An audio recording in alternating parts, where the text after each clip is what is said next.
양우광 목사입니다.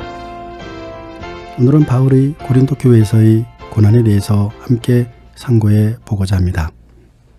바울은 2차 세계 선교 여행 중인 주 50년에서 51년 사이의 겨울부터 고린도에 약 1년 반을 머물며 고린도 교회를 개척합니다. 고린도에 온 바울은 회당에서 복음을 증거합니다. 그때 같이 사역을 한 분들이 로마에서부터 같이 온 유대인 부부 아굴라와 브리스길라입니다. 천막 제조업을 하면서 회당에서 복음을 전파하자 유스도가 가장 큰 은혜를 받습니다. 회당에서의 반발이 심해지자 바울은 유스도의 집에서 교회를 개척하게 됩니다. 그리고 어느 정도 교회가 안정되자 주 52년 봄 에베소를 향하여 떠나게 됩니다.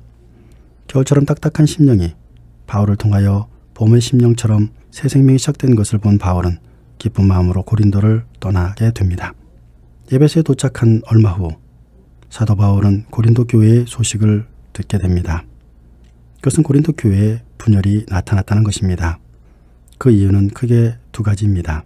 첫째로 영혼과 육을 이원론으로 이해하는 헬라 철학에 익숙한 그들이 세례를 받을 때 자신들도 주님과 함께 죽고 부활했다고 믿습니다.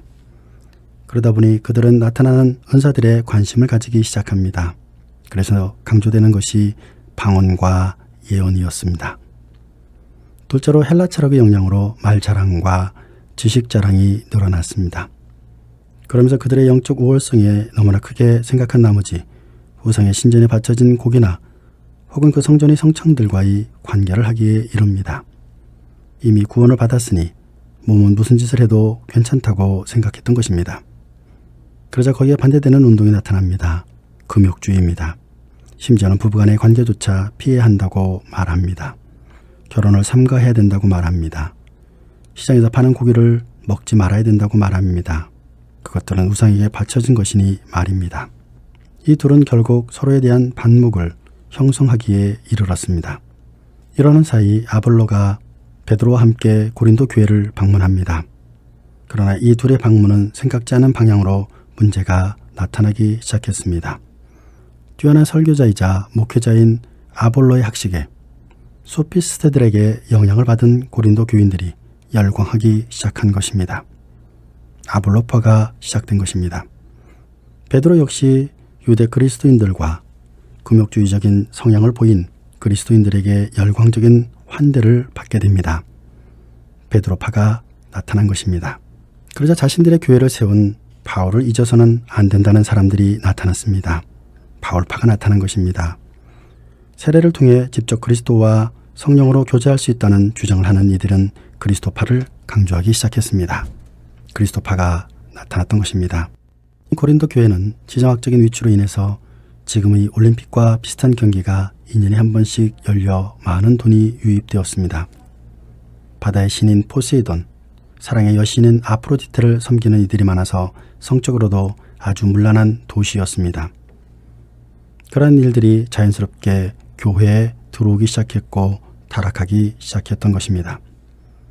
분파주의가 일어나고 성적인 타락이 말로 못할 정도로 일어났으며 은사운동을 강조한 나머지 방언과 예언을 강조함으로 교회는 더욱 만신창이가 되었다는 소식을 사도 바울은 듣게 됩니다.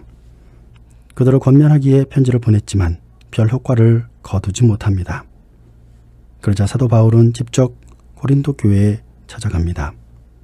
그러나 찾아간 고린도 교회에서 사도 바울은 오히려 모욕을 당하고 에베소로 돌아가게 됩니다.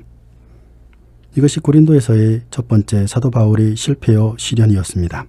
그러나 그는 포기하지 않았고 다시 편지를 보냈으며 결국 교회는 주모자들을 정죄함으로 조용해졌습니다. 그것이 고린도후서 7장 6절 이후의 말씀입니다. 두 번째 실패는 이제 사도 바울은 문제가 해결됐다고 생각해 헌금 사업을 시작했습니다. 그런데 이게 예상치 않았던 문제를 낳게 됩니다.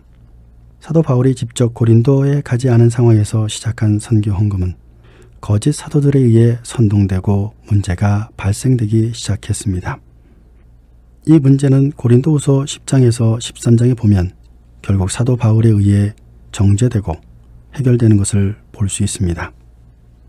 그러나 사도 바울은 이러한 어려운 문제들을 통해서 십자가의 신학을 말씀하셨습니다. 위대한 신학자요 목회자였던 사도 바울 역시 복음을 증거하면서 많은 고난을 경험했다는 사실을 알게 됩니다. 이러한 사실이 이민자인 우리의 삶에 많은 위로가 됩니다. 오늘 여러분의 삶에 하나님의 위로가 함께 하시길 바랍니다.